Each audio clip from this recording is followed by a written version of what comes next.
Hello everybody, Reggie Time here and welcome to the first of a new series. This is going to be it's kind of a bankroll challenge series, but I'm not doing it as a bankroll challenge to myself. I've started relatively recently, like in the last 2 or 3 weeks, with my partner in this affiliate business that I run,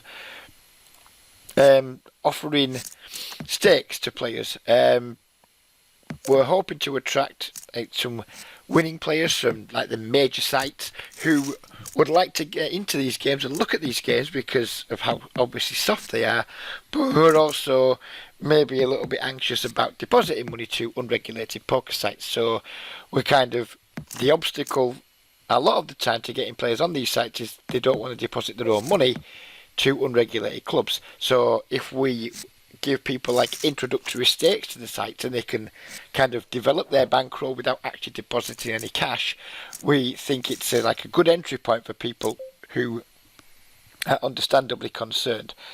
And it's gone pretty well so far. We've had a couple of chances come in and just take the piss, but overall it's been a really successful both for us in terms of our players making money and the players making money and eventually hopefully moving on to be able to play for their own money. So I haven't played these low stakes for like a long time.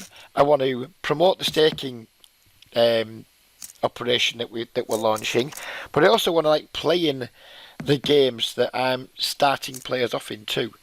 So when I talk to them, I can have a good feel of what it is they're seeing on the daily basis, the types of games they're getting into, how to get into the better games, how to avoid like the less good games, if you will, and all those things. And I can't give good advice if I haven't lived the games for a long time. It's no good me saying, "Oh, this is how you should approach 20-0 on PPPoker." If I've only been playing 60-0 and 100-0 for the last, I don't know, 5-6 weeks, months, whatever. So yeah, we're starting it. I've got like $200 in each site, in each club. Spending my money across 3 clubs, but I'm expecting to only play really 2 clubs because one of the clubs it's a bit shallow stacky and it'll do me fucking nothing. I'm more than fine playing shallow stacks at stakes that kind of mean something to me. Not too keen on doing it at stakes that kind of don't mean a lot to me, I guess. So we're starting at 20-0 in the Aussie dollar clubs, and the plan is to run it into a bankroll for 60-0 and preparing for shots at 100-0. So we have like, for argument's sake, $400 or $600 depending on how many clubs I play, and the goal is to run that into $2,000, and it'll take as long as it takes. Hopefully not too long, but once we get up to playing the 40 and 60 games, I'm kind of back to where I was anyway. So hopefully it won't take me too long to get to a point where I'm playing stakes that interest me a little bit more. But we're not gonna chat every session. That's impossible because I want to do it. I want to have decent volume. I'm intending to record videos 3 days a week, just one video, 45 minutes, and put them out and try and keep it as current as possible. My recent method for making videos has been more make 3 in one go and then put them out over the course of a week. But doing that won't chart my progress. So we're going to have to do one a week. My days allow me to record 4 out of 5 mornings a week, Monday to Friday. So I'm going to use at least 3 of them, maybe 4, who knows, and just like try and put videos out every other day. Won't be doing any recording at weekends. I don't play that much at weekends at the moment. I'm more of a like Monday to Friday guy these days, and weekends I do some extra care work and just enjoy relaxing with the missus. So I don't do as much play at the weekends as perhaps I should. But yeah, I'm hoping to get at least 20 to 25 hours a week in. Kind of one of the arrangements I have with the players is they need to be playing, 12 to 15 hours per week minimum. We don't just want to be taking people on who want to have a bankroll and then just sit there not putting it to work. That's no good to them, it's no good to us, and I don't want people like running around just like kicking tyres, never buying anything.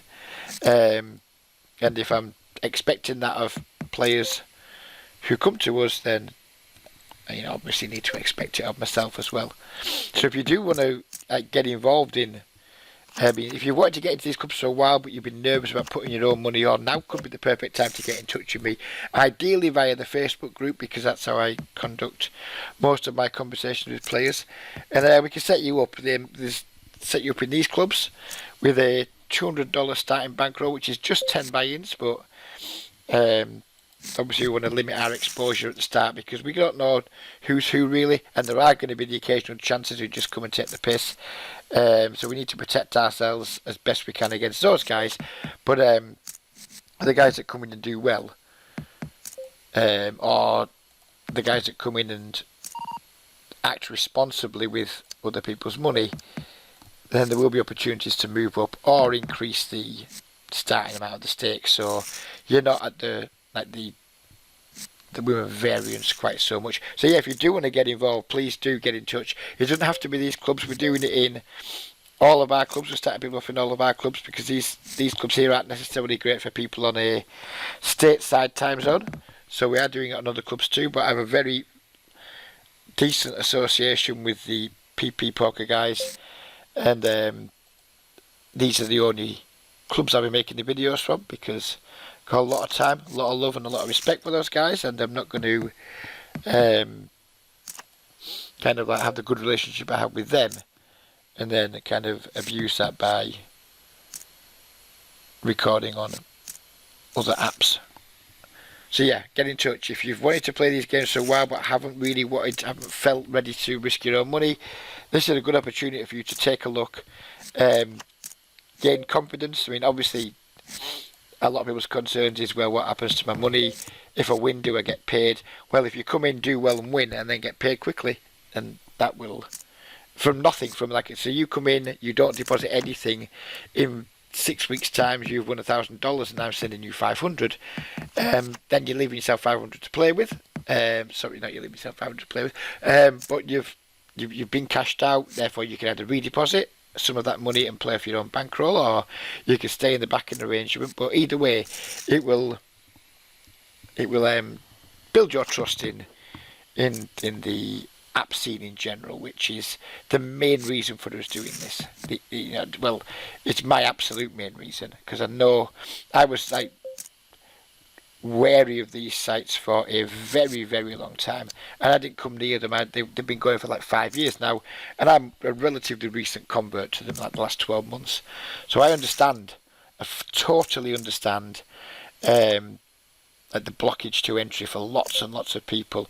This removes that blockage, and hopefully we'll get a lot more of you guys into some of the absolute best games that can be found anywhere.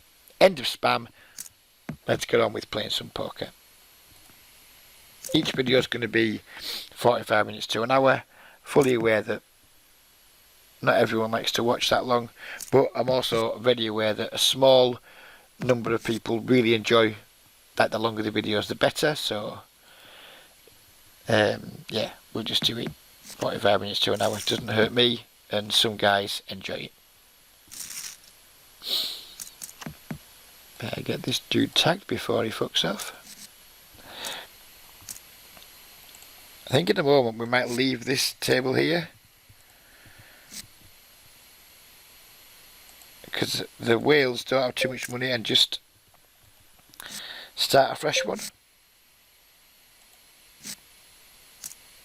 I mean, it's by no means a tough table, but loose player 25 bigs, loose player 35 bigs, and if this dude wins, loose player with about 40 bigs.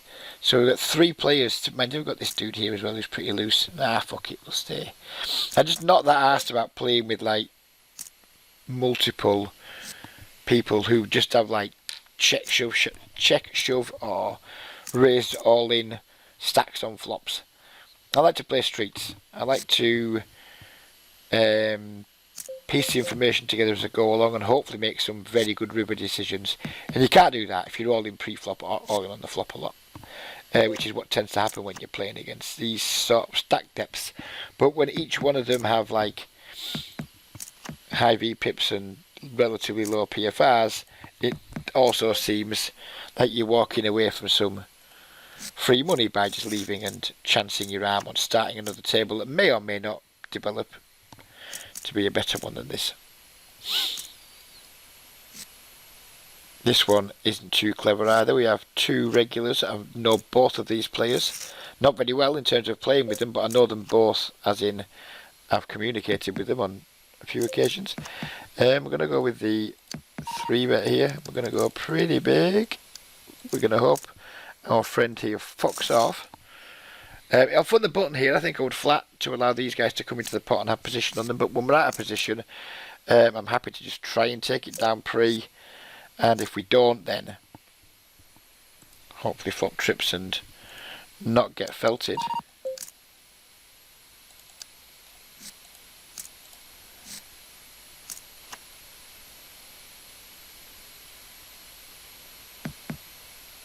I'd have been felted once at this table before we started recording. Our friend here opened aces. We flatted on the cut-off to allow these two dudes to come into the pot. This fellow here 3-bet or squeezed to 12 bigs. We back raise jammed because how often do 21 8s squeeze and fold? Never. He had queens, he rivered a queen, and I was a little bit sad.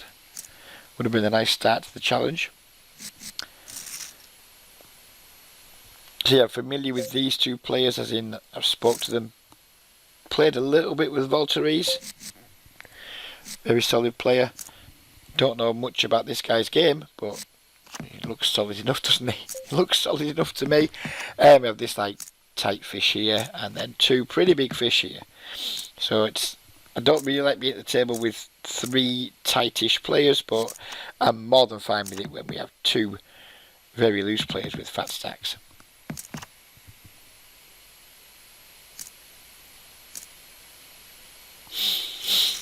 And then we have this table over here, which is just all fish. Surprised our friend Voltaires hasn't jumped on yet, because he likes putting his volume in and he doesn't miss too many opportunities to take empty seats at good tables. But maybe he's at full capacity for his grind at the moment at other tables. As I suspect that's probably the case.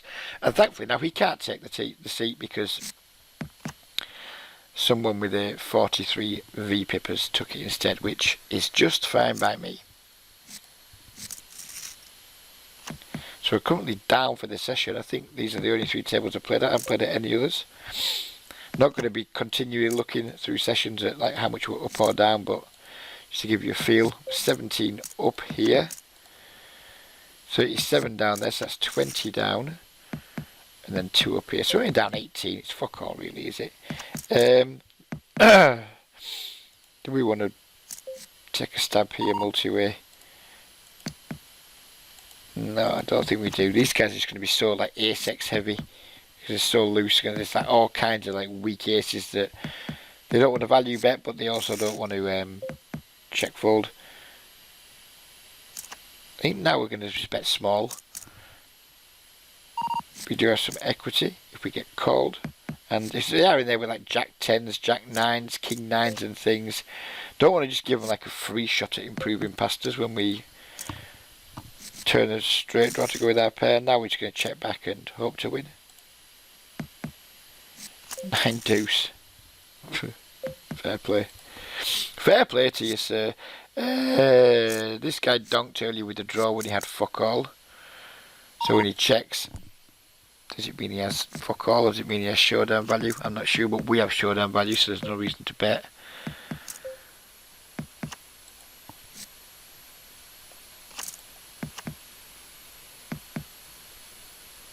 And the thing is, if he bets here, do we raise all in or just call? If he checks, oh well, we just call now, don't we? And here's a deuce 9. Deuce 9's everywhere. Deuce 9s are wild today. We win one, we lose one versus it.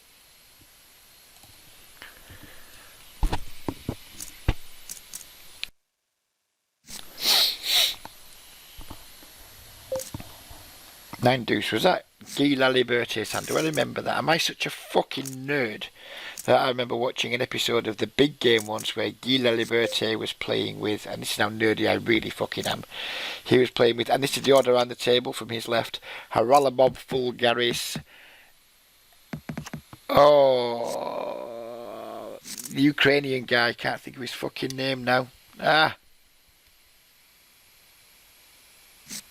going to bug me.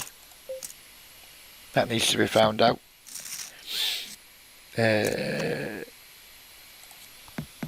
Ukrainian poker player. No, not Yevgeny Timoshenko. That's not the one.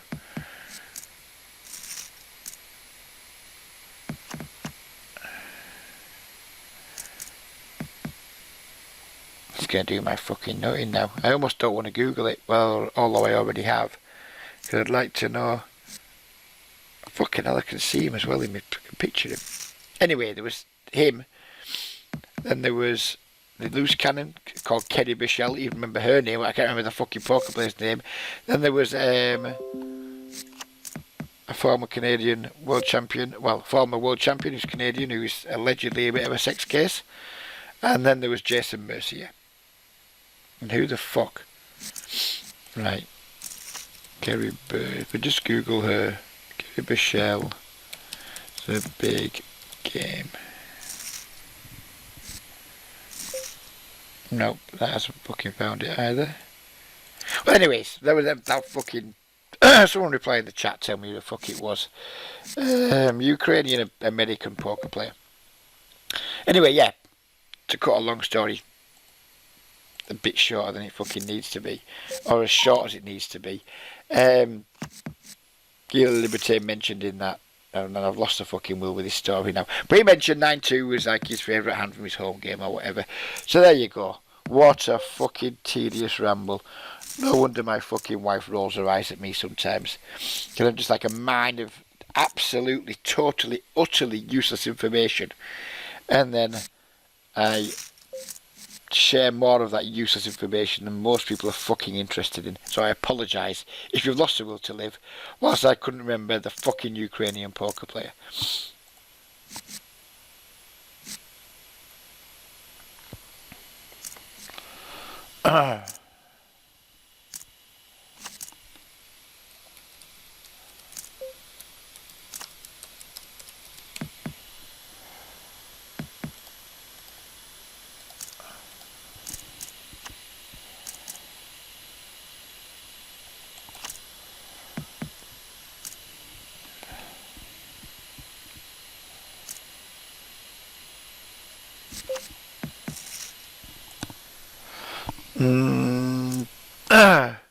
Not going to see it into two players with the King Jack. We just missed, and that's kind of all there is to it. But we're not going to fall for this price. And I'm still trying to think of that fucking Ukrainian player.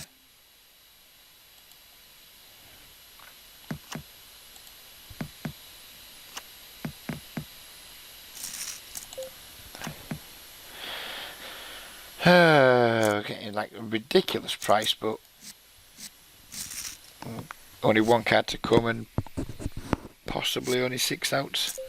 Maybe not even that many. Let it go. This guy's gone for the fucking tiny raise. So I'm presuming now this guy has the strongest hand. He did. We were so dead in that situation on the turn there. We were dead as dead gets.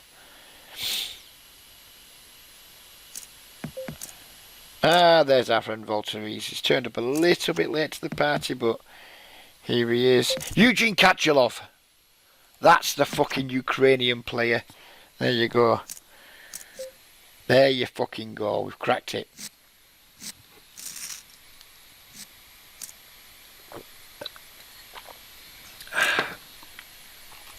So now we can get on with the video without me being really fucking triggered by not remembering a name.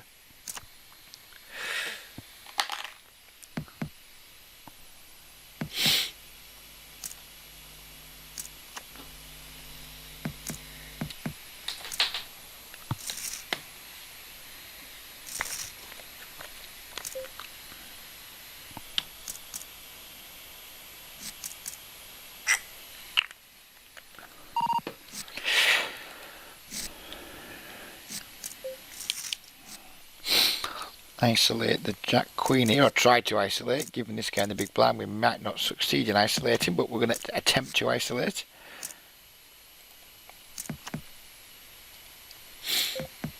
And the same goes here. Again, not in love with these stack depths using large isolation sizes, but if we go too small, we're not really going to achieve anything. If we just make that like 90 there, or 80, then not going to achieve very much by doing that.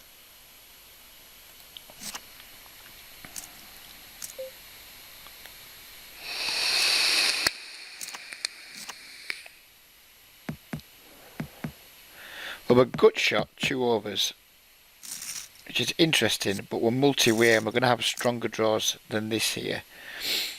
This guy donks, which is very irritating. Now it's not too irritating, now we can just easily fold.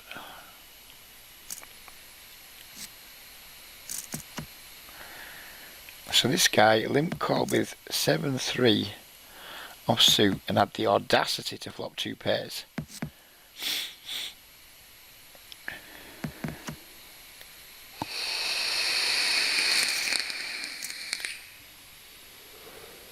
And then win it both times. We like that. We don't mind him getting a fatter stack.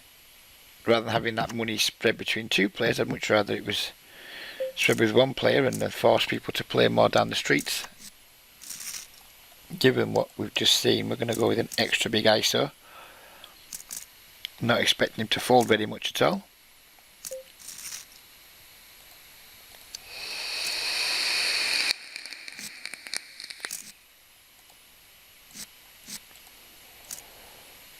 And then a 67-17 just waltzes in his place.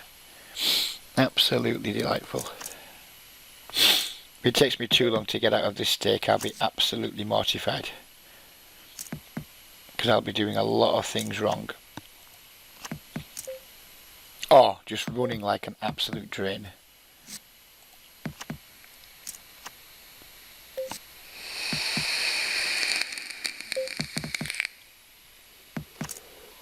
I expect our racetrack to be good a lot here, and if it isn't good, I don't expect him to fold very many better hands, so we're just going to take it to showdown and win.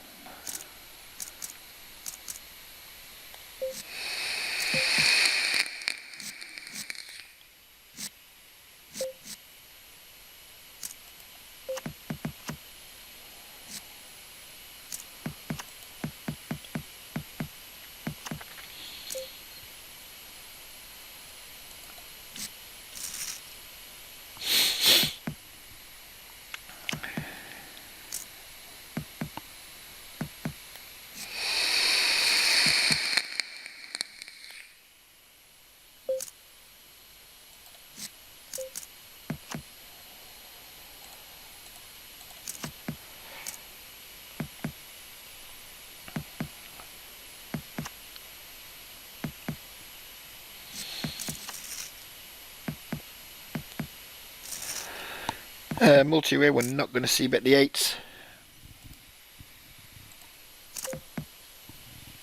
I'm probably going to call the turn, depending on sizing. Not going to call for that sizing.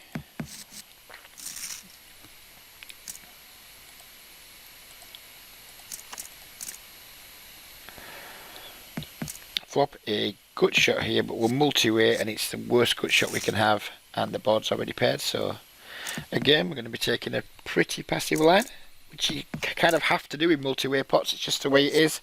We have to play much more passively in multi-way pots because we have to assume we have like significantly reduced fold equity, and when people are betting we have to assume they're betting stronger ranges than they would in heads up or less heavily populated pots. So it is in these clubs. If you are the type of person that gets frustrated easily, then that's something you would have to learn to temper if you wanted to have a lot of success in these clubs, because there is a lot of frustration when you're playing against a lot of loose players. The rewards are significant, Peel 1 here with our backdoor flush draw and backdoor straight draws. The rewards are significant, but they're only there if you have the discipline. If you lack discipline, then you're going to struggle to beat any poker game.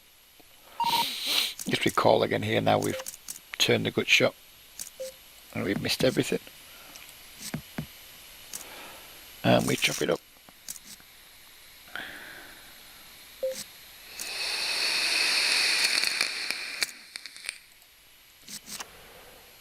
Now somebody with a 5 PFR 4 exit, so ace queen's probably not very good here, but it's too strong to fold for just like 25 bigs or whatever. But when a 5 VPip 4 X's, it's very rare they're doing it with a weak hand, but it is what it is. And he had jacks, and hopefully we're going to dodge a jack and continue on our merry way.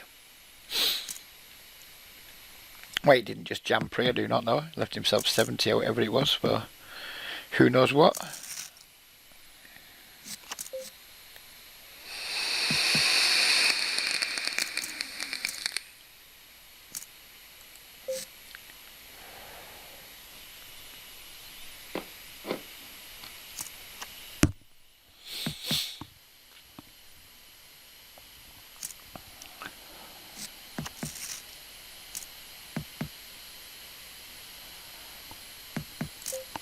Nice, so somebody with a 70 VPip to just come and join us.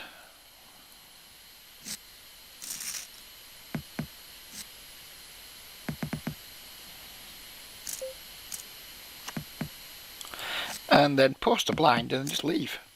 So he joins, he posts, and then he fucks off again. How bizarre.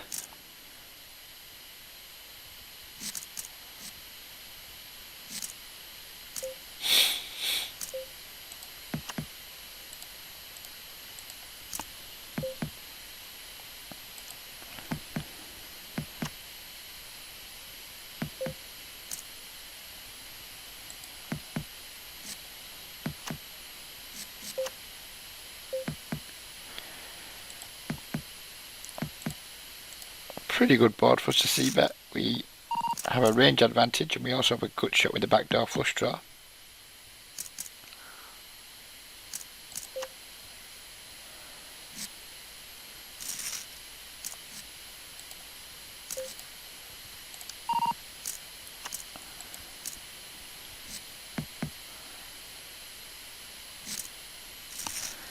Second barrel gets the job done. Not going to defend the deuce 3 versus a good player who probably isn't going to make tons of mistakes against us.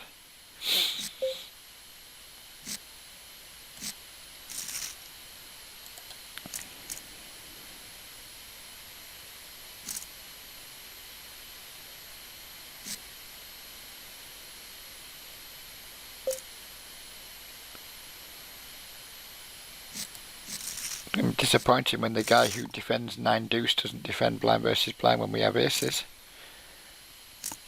Kind of expect a call to come in there when we've seen him defend the 9 deuce before.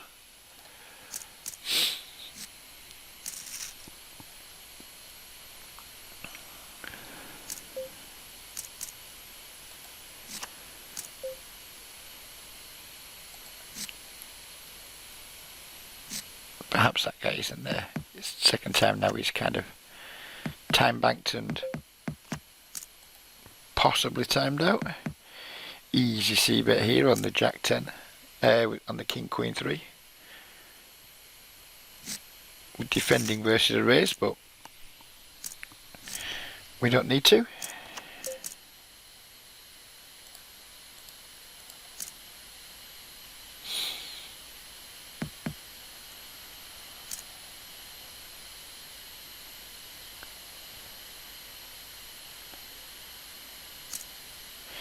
Yep, looks like this guy's maybe not yet sitting out. That's a shame. Hopefully he returns. Because kind of battling this fellow for somebody who's got a relatively small stack, well 50 blinds, is it going to be the most profitable of situations?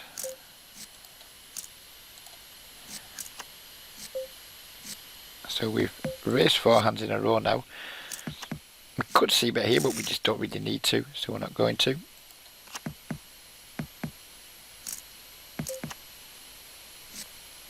Bombs the turn.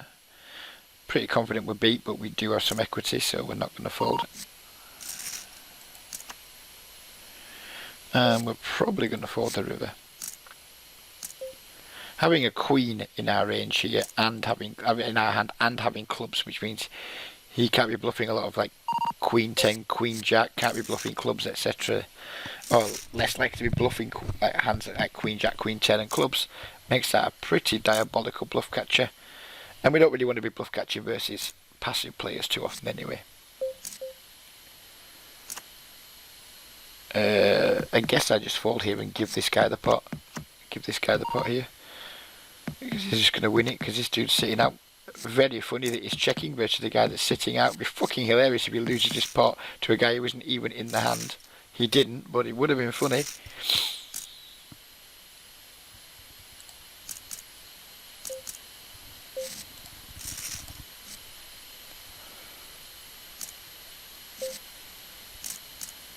Ah, he's back now. He's back.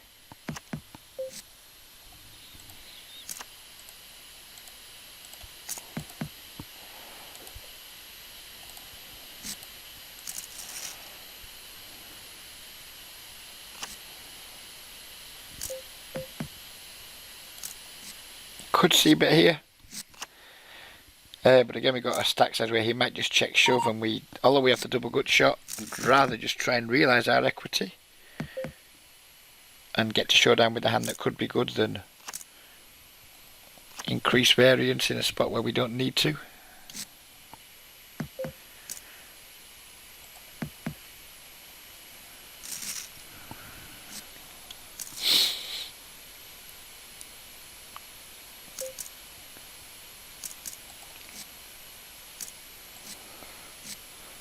Deeper stacked, we would have seen bet there pretty much always against someone if he's had like $12 or $13 where he's very unlikely to just like check jam on us, but against stacks that can just check jam easily and then kind of force us into a call with just a draw when we're very likely to be behind. It's not something I do. Take the passive route, realise equity, etc.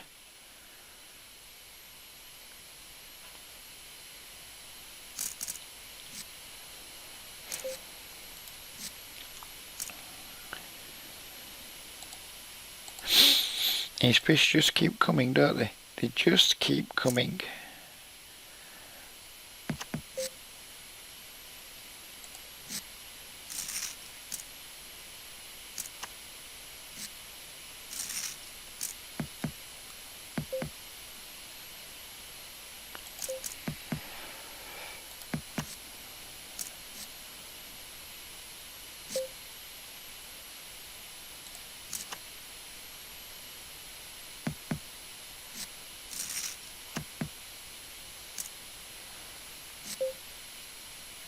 He bets half pot.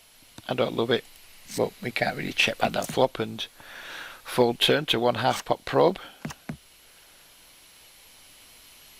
Could be thin value betting a queen. Could be just betting a draw. We're not going to bet here. We maybe missed value from some queen X,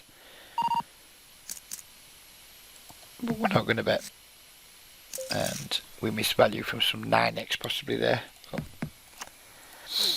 happy enough with my line.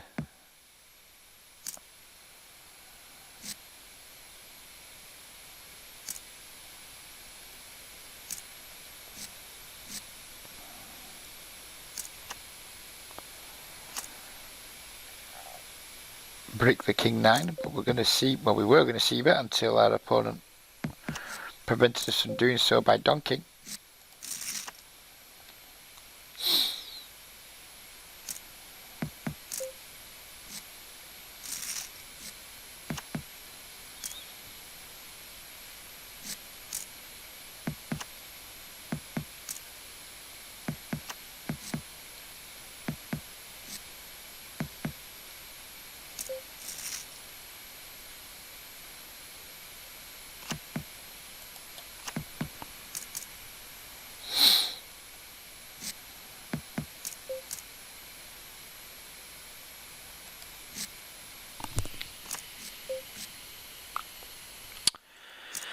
I'll complete the ace nine. I'm not a huge fan of completing from small blinds, but ace nine is too strong to just fold, getting such a good price pre-flop.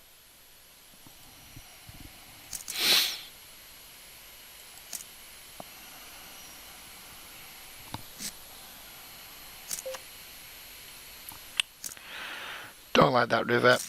I think we're just going to check fold.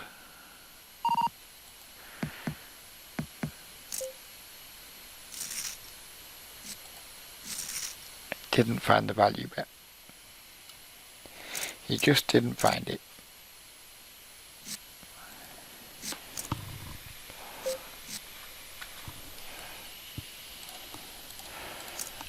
Easiest ISO of my life with the ace 10.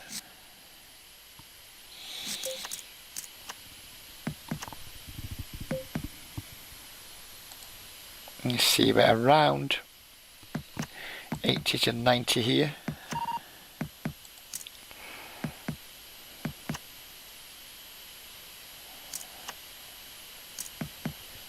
Do I want to barrel this turn? I think we probably do, and then just give up unimproved.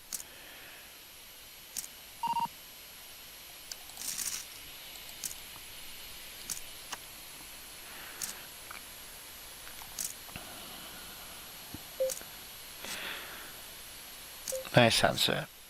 Nice hand. Peel the ace 5 of clubs on the button.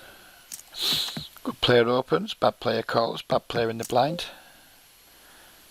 So flatting seems easily the best of our options there. Folding was pretty out of the question. 3-betting wouldn't be out of the question, but I think unnecessary. Our friend C-bet's half pot. We have way too much going on to fold. Don't think we need to raise though. He's C-bet multi-way, so I'm going to assume he's pretty strong. When the ace comes in, he checks. I think he's going to have a lot of like king, queen, stuff like that. Or he's going to check back and then value bet rivers. Jack isn't a card that I'm delighted to see. Don't think he's going to see bet jacks very often, but you can certainly have stuff like queen jack spades, queen jack, hearts. Kind of just want to fold here. Trying to find his bluffs. Don't think he's going to get like c-bet ace king, ace 10 too often. So I don't think he's got an ace too often.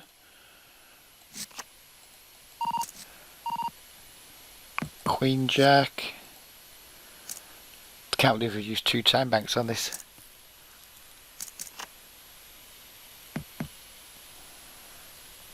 No. Can't find a call. Can't do it. This line doesn't make a ton of sense. But couldn't find worse value. And couldn't find too many bluffs. Maybe this is a slightly loose c-bet into 2 players, but it's like pretty good board for our range. And there are some turns we can barrel. 10, club, ace maybe. And hit a queen or a jack and improve to the best hand. Yeah, I'm not sure about that ace 5. I'm going to ask him about it later. Hopefully he'll tell me the truth. Just felt like it was like the half pot sizing on the river out of position. Didn't like a bluff to me. Looked a bit like thin value-ish. Say I'm not something like I don't know, but it didn't feel like a bluff enough of the time for me to want to call a half pot bet. I'm not here to battle with my friend here. I'm here to hopefully take money from weaker players, not get into pissing contests with good players. Right, okay. We're going to start with the bet here because these games are pretty passive. And I'm quite happy to just take the initiative in these spots rather than check call. Because when we are check calling, we only give ourselves one way to win the pot. we're leading out, we give ourselves 2 ways to win it against passive players. River the flush, which is delightful. It's a second nut, so we've got to be happy with it. We're going to hope this has somehow improved into 2 pair, or if we're really lucky, a straight. And we're going to set him in. And sadly he folds. But that run out, when someone calls on like the 4 Jack 8, the 10 King run out with a flush draw get in there and potentially some straights get in there. He's likely to get to the river after calling twice with some relatively strong hands that I wouldn't expect a 42-9 to want to fold too often. Sadly, he got to the river that time with something that he did consent to fold, which was a shame.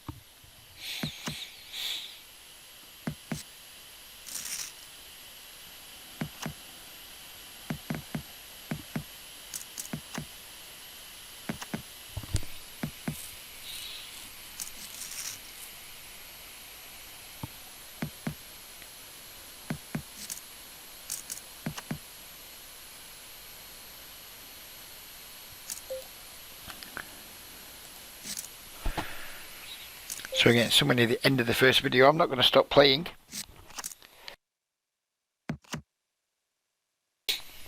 I've got another hour or so where I can, when I'm free to play, I've got literally nothing else to do. So maybe even more than that, maybe even an hour and a half. But I don't want to make multiple videos out of it because it will, as I said at the start, it won't demonstrate won't serve anything in terms of like charting my progress, and making a 2.5 hour video just seems fucking ridiculous. So we'll chop it off and crack on, I guess. See how the first session's gone. I know we're definitely down money, but it's no big deal, of course. Plus 13, so that's minus 21. Minus 18 or 19, which is nothing, and that basically just comes from the aces losing to queens before the video. So yeah, it is what it is. Hope you guys have enjoyed it. If you are interested in getting into these games, and let's face it, you should be, because look how many fish there are, and you are interested in talking about having a stake or being backed by us, please do get in touch. You will be asked to provide some kind of credentials, in, you know, to demonstrate you're a winning player. Because if you've been playing on the mainstream sites, you have to assume you're running tracking software. If you're not, then you have to question how much of a winning player maybe you are. So yeah, you will be asked to provide some credentials, but you're not going to have to jump through hoops. You're just going to have to demonstrate that you're not a time waster, and we'll be good to go. Alright, do we want to play these 8s? I guess so. Don't feel great about it because I think we're likely behind, but you know, people may come in behind us. We might pick up some like implied odds. We don't have many implied odds on this game. We have quite significant reverse implied odds on low flops, but some of these guys might revalue the situation by coming along and giving us a chance to win a big pot should we flop a set. But we haven't flopped a set, and we're not going to call a c-bet. We're not asked to call a c-bet, which is interesting. This guy might pot the turn here, having tried to trap the flop, or he might just continue checking. He bets small. We can't fold for that size.